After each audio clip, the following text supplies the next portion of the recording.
So now let's see how we can work around with Salesforce Lead Form Block inside of wordpress.com. So to go ahead and do that, over here in the block section, you can click on the plus button and then type in Salesforce right here just like this. And here you can see that Salesforce Lead Form is an option. So once you go ahead and do that, you get the instant form as you can see right here. Like you got the business email, and then you got the first name, last name, job title, company, and so forth, and phone number as well. So immediately you can see that you can add that in right here. And if I were to go ahead and save this out, then as with any other forms, I can go ahead and change around the requirement right here for a particular form element as well. Let's say, for example, I don't need the job title or maybe the phone number right here just like this. So I can simply turn it off and then click on the save button right here and make changes to it according to how I want, like in label text right here and so forth.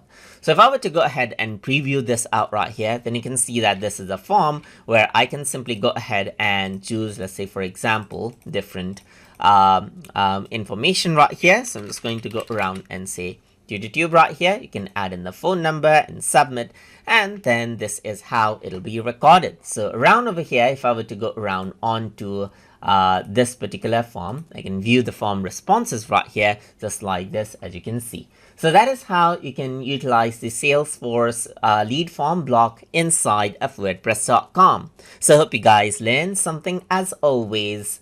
And as always, please like, comment, share, and subscribe.